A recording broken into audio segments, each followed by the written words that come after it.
Hi hello viewers, welcome to my channel Sama Foods. ಇವತ್ತಿನ ವಿಡಿಯೋದಲ್ಲಿ just 2 ಫೋಲ್ಡಲ್ಲಿನೇ perfect ಸಮೋಸಾನ ಹೇಗೆ fold ಮಾಡೋದು ಮತ್ತು ಗರಿಗರಿಯಾಗಿ ಸಮೋಸ ಬರೋದಕ್ಕೆ ಏನೆಲ್ಲ ಟಿಪ್ಸ್ನ ಫಾಲೋ ಮಾಡಬೇಕು ಅನ್ನೋದನ್ನು ಡಿಟೇಲ್ ಆಗಿ ಶೇರ್ ಮಾಡಿದ್ದೀನಿ. ಕ್ವಿಕ್ಕಾಗಿ ನೋಡ್ಕೊಂಬರೋಣ ಬನ್ನಿ. ಒಂದು ಪಾತ್ರೆಗೆ 1/4 ಕಪ್ ಆಗುವಷ್ಟು ಮೈದಾ ಹಿಟ್ಟನ್ನು ಸೇರಿಸ್ತಾ ಇದ್ದೀನಿ. ಅರ್ಧ ಚಮಚ ಆಗುವಷ್ಟು ಅಜ್ವೈನು, ರುಚಿಗೆ ತಕ್ಕಷ್ಟು ಉಪ್ಪನ್ನ ಕಡಿಮೆ ಹಾಕಕ್ಕೆ ಹೋಗಬೇಡಿ, ಬೇಕಾದಷ್ಟನ್ನು ನೋಡ್ಕೊಂಡು ಹಾಕಿ. ನಂತರ ಗರಿಯಾಗಿ ಬರೋದಕ್ಕೆ 2 ಚಮಚ ತುಪ್ಪ ಹಾಕೋದ್ರಿಂದ ತುಂಬಾ ಗರಿಯಾಗಿ ಬರುತ್ತೆ. ಹೊರಗಡೆ ಅಂಗಡಿಲೆಲ್ಲ ಡಾಲ್ಡಾ ಯೂಸ್ ಮಾಡ್ತಾರೆ, ಆದರೆ ಮನೇಲಿ ಮಾಡುವಾಗ ತುಪ್ಪ ಹಾಕಿದ್ರೆ ಆರೋಗ್ಯಕ್ಕೂ ಒಳ್ಳೆಯದು, ತುಂಬ ಚೆನ್ನಾಗಿ ಬರುತ್ತೆ. ಸಮೋಸ ಗರಿಯಾಗಿ ಬರೋದಕ್ಕೆ ತುಪ್ಪ ಬಿಟ್ಟರೆ ಬೇರೆ ಏನೂ ಹಾಕೋ ಅಗತ್ಯ ಇಲ್ಲ. ಈಗ ಅದನ್ನು ಕೈಯಲ್ಲಿ ಚೆನ್ನಾಗಿ ತಿಕ್ಕಿ ಹಿಟ್ಟಿನ ಜೊತೆಗೆ ಮಿಕ್ಸ್ ಮಾಡಿ ಉಂಡೆ ಕಟ್ಟೋ ಅದಕ್ಕೆ ಬರಬೇಕು. ಅದಾದ ನಂತರ ನೀರು ಹಾಕಿ ಆದಷ್ಟು ಗಟ್ಟಿಯಾಗಿಯೇ ಹಿಟ್ಟನ್ನು ಕಲಿಸ್ಕೊಂಡು ತಗೊಳ್ಳಿ. ತುಂಬ ಸಾಫ್ಟ್ ಆದರೆ ಚೆನ್ನಾಗಿರೋದಿಲ್ಲ. ಹಿಟ್ಟು ಗಟ್ಟಿಯಾಗಿದ್ದರೆ ಸಮೋಸ ಗರಿಯಾಗಿ ಬರುತ್ತೆ, ತುಂಬ ಹೊತ್ತು ಗರಿಯಾಗಿಯೇ ಇರುತ್ತೆ. ಫೋಲ್ಡ್ ಮಾಡೋಕ್ಕೂ ಕೂಡ ತುಂಬ ಈಸಿ ಆಗುತ್ತೆ. ಈಗ ಹಿಟ್ಟನ್ನು ಕಲಸಿದ್ದಾಯಿತು. ಒಂದು ಬೌಲ್ನ ಕ್ಲೋಸ್ ಮಾಡಿ ಅರ್ಧ ಗಂಟೆನಾದರೂ ಇದನ್ನು ನೆನೆಯೋದಕ್ಕೆ ಬಿಟ್ಬಿಡಬೇಕು. ಈಗ ಸಮೋಸಾಗೆ ಬೇಕಾಗಿರೋ ಆಲೂಗಡ್ಡೆ ಸ್ಟಫಿಂಗ್ನ ಹೇಗೆ ಮಾಡೋದು ನೋಡೋಣ. ಒಂದು ಪ್ಯಾನ್ಗೆ 1.5 ಚಮಚ ಎಣ್ಣೆ, ಅರ್ಧ ಚಮಚ ಜೀರಿಗೆ, ಅರ್ಧ ಚಮಚ ಧನಿಯಾನ ಕ್ರಷ್ ಮಾಡಿ ಸೇರಿಸ್ತಾ ಇದ್ದೀನಿ. ಇದರಿಂದ ಒಳ್ಳೆ ರುಚಿ ಇರುತ್ತೆ, ಮಿಸ್ ಮಾಡಬೇಡಿ. ಅರ್ಧ ಚಮಚ ಕಸೂರಿ ಮೇಥಿನ ಕೈಯಲ್ಲೇ ಪುಡಿ ಮಾಡಿ ಸೇರಿಸ್ತಾ ಇದ್ದೀನಿ. ಇದು ಕೂಡ ತುಂಬ ಚೆನ್ನಾಗಿರುತ್ತೆ. ಇದಾದ ನಂತರ 2 ಹಸಿರುಮೆಣಸಿನಕಾಯಿ, 1 ಇಂಚಷ್ಟು ಶುಂಠಿನ ಪೇಸ್ಟ್ ಮಾಡಿ ಸೇರಿಸ್ತಾ ಇದ್ದೀನಿ.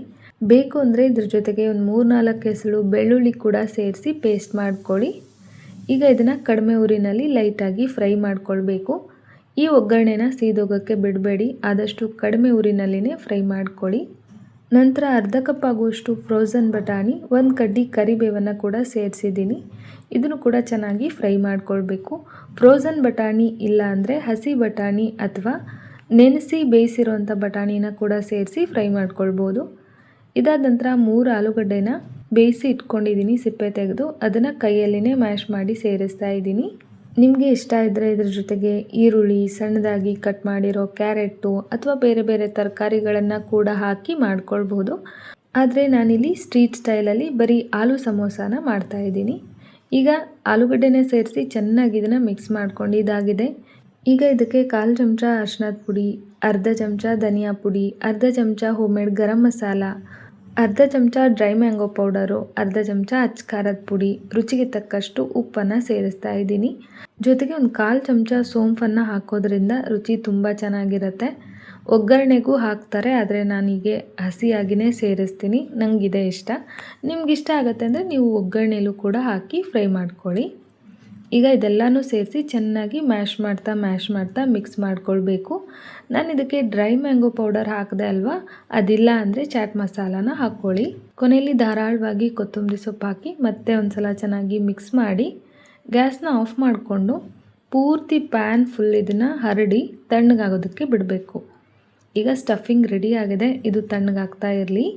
ಅಷ್ಟರಲ್ಲಿ ನಾವು ಸಮೋಸ ಫೋಲ್ಡಿಂಗ್ಗೆ ಬೇಕಾಗಿರೋ ಸಮೋಸ ಶೀಟ್ನ ಹೇಗೆ ಮಾಡ್ಕೊಳ್ಳೋದು ನೋಡೋಣ.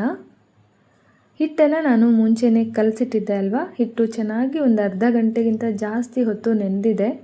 ನಾನು ತುಂಬ ಗಟ್ಟಿಯಾಗಿ ಕಲಸಿಟ್ಟಿದ್ದೆ ನೋಡಿ, ಅದಾಗದೇ ನೆಂದು ಸ್ವಲ್ಪ ಸಾಫ್ಟಾಗಿದೆ.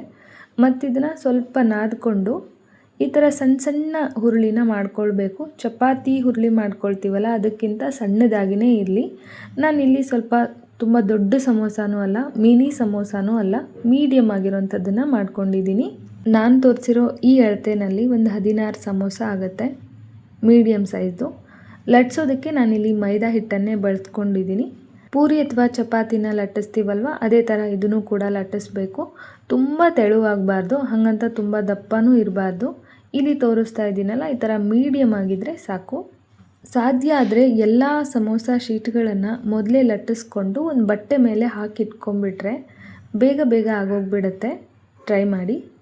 ಈಗ ಮಧ್ಯದಲ್ಲಿ ಒಂದು ಸಲ ಕಟ್ ಮಾಡಿಕೊಂಡು ಆ ಪೂರಿನ 2 ಭಾಗ ಮಾಡ್ಕೊಂಡಿದ್ದೀನಿ. ನಂತರ ಒಂದು ಸಣ್ಣ ಸ್ಟಫಿಂಗ್ ಉಂಡೆನ ತಗೊಂಡು ಮಧ್ಯದಲ್ಲಿಟ್ಟು ಸುತ್ತ ನೀರು ಹಚ್ಚಬೇಕು.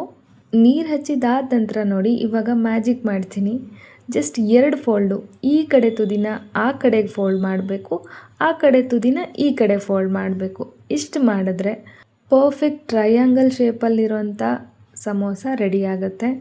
ಲೈಟಾಗಿ ಇದನ್ನು ಪ್ರೆಸ್ ಮಾಡಿ, ತುಂಬ ಪ್ರೆಸ್ ಮಾಡಿದ್ರೆ ಆ ಲೇಯರ್ ಬರಲ್ಲ, ಗಟ್ಟಿ ಆಗುತ್ತೆ, ಚೆನ್ನಾಗಿರೋದಿಲ್ಲ. ಲೈಟಾಗಿ ಪ್ರೆಸ್ ಮಾಡಿ ಅದೇ ಥರ ಇನ್ನೊಂದನ್ನು ಕೂಡ ಫೋಲ್ಡ್ ಮಾಡಿ ತೋರಿಸ್ತೀನಿ.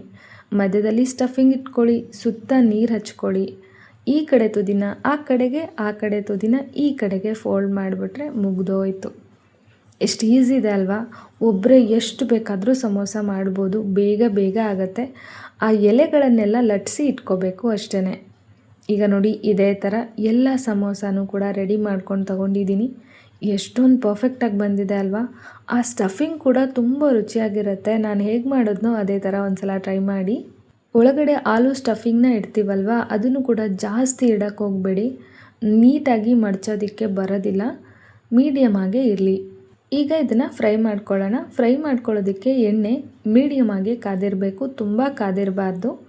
ಮೀಡಿಯಮ್ ಆಗಿ ಕಾದಿರೋಂಥ ಎಣ್ಣೆಲಿ ಒಂದೊಂದೇ ಸಮೋಸನ ಬಿಡ್ತಾ ಇದ್ದೀನಿ. ಇದು ಸ್ವಲ್ಪ ಫ್ರೈ ಆಗೋವರೆಗೂ ನಾವು ಅದನ್ನು ಟಚ್ ಮಾಡೋಕ್ಕೇ ಹೋಗಬಾರ್ದು. ಮೀಡಿಯಮ್ ಫ್ಲೇಮಲ್ಲಿ 1 ನಿಮಿಷ ಇದನ್ನು ಹೀಗೆ ಬಿಟ್ಟು ಒಂದಷ್ಟು ಫ್ರೈ ಆದ ನಂತರ ಅದನ್ನು ತಿರುಗಿಸಿ ಹಾಕ್ಕೊಂಡು ಮತ್ತೆ ಫ್ರೈ ಮಾಡ್ಕೊಳ್ತೀನಿ.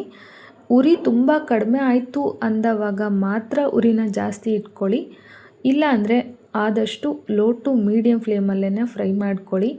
ತುಂಬ ಎಣ್ಣೆ ಕಾದಿದ್ದಾಗ ನಾವು ಸಮೋಸ ಹಾಕಿ ಫ್ರೈ ಮಾಡ್ತೀವಲ್ಲ, ಮೇಲ್ಗಡೆ ಒಂಥರ ಸಣ್ಣ ಸಣ್ಣ ಗುಳ್ಳೆ ಥರ ಬರುತ್ತೆ, ಬೇಗ ಕಲರ್ ಚೇಂಜ್ ಆಗಿ ಫ್ರೈ ಆಗಿಬಿಡುತ್ತೆ, ಒಳಗಡೆ ಬೆಂದಿರೋದಿಲ್ಲ, ತುಂಬ ಹೊತ್ತು ಗರಿಗರಿಯಾಗೂ ಇರೋದಿಲ್ಲ. ಹಾಗಾಗಿ ಆದಷ್ಟು ಈ ಥರ ಮೀಡಿಯಮ್ ಫ್ಲೇಮಲ್ಲಿ ಕಡಿಮೆ ಉರಿನಲ್ಲಿನೇ ಚೆನ್ನಾಗಿ ಫ್ರೈ ಮಾಡ್ಕೊಳ್ಳಿ. ನೆಕ್ಸ್ಟ್ ಬ್ಯಾಚ್ ಹಾಕುವಾಗ ಗ್ಯಾಸ್ನ ಆಫ್ ಮಾಡಿ ಹಾಕಿ, ಯಾಕಂದರೆ ತುಂಬ ಎಣ್ಣೆ ಕಾದಿರುತ್ತೆ. ಇದ್ರ ಜೊತೆಗೆ ನಾನು ಹಸಿಮೆಣಸಿನ್ಕಾಯಿನ ಕೂಡ ಫ್ರೈ ಮಾಡ್ಕೊಂಡಿದ್ದೀನಿ. ಖಾರ ಕಡಿಮೆ ಇರೋಂಥದ್ದನ್ನು ಫ್ರೈ ಮಾಡಿಕೊಂಡ್ರೆ ತಿನ್ನೋದಕ್ಕೆ ಚೆನ್ನಾಗಿರುತ್ತೆ. ಈಗ ನೋಡಿ, ಗರಿಗರಿ ಪರ್ಫೆಕ್ಟ್ ಸಮೋಸ ಮನೆಯಲ್ಲೇ ರೆಡಿಯಾಗಿದೆ. ಹೊರಗಡೆ ಅಂಗಡಿಲೂ ಕೂಡ ಇಷ್ಟೊಂದು ಪರ್ಫೆಕ್ಟಾಗಿ ಇರೋದಿಲ್ಲ. ನಾನು ಮಾಡೋ ಈ ಸಮೋಸ ತಿಂದಾದ ನಂತರ ನಮ್ಮ ಮನೆ ಮಂದಿಗೆ ಹೊರಗಡೆ ಸಮೋಸ ಇಷ್ಟನೇ ಆಗ್ತಾ ಇಲ್ಲ, ಅಷ್ಟೊಂದು ಇಷ್ಟ ಆಗಿಬಿಟ್ಟಿದೆ ಇದು. ಐ ಹೋಪ್ ಇವತ್ತಿನ ಈ ವಿಡಿಯೋ ಇಷ್ಟ ಆಯಿತು ಅಂದ್ಕೊಳ್ತೀನಿ. ಮುಂದಿನ ವಿಡಿಯೋದಲ್ಲಿ ಮತ್ತೆ ಸಿಗ್ತೀನಿ. Bye friends, thank you.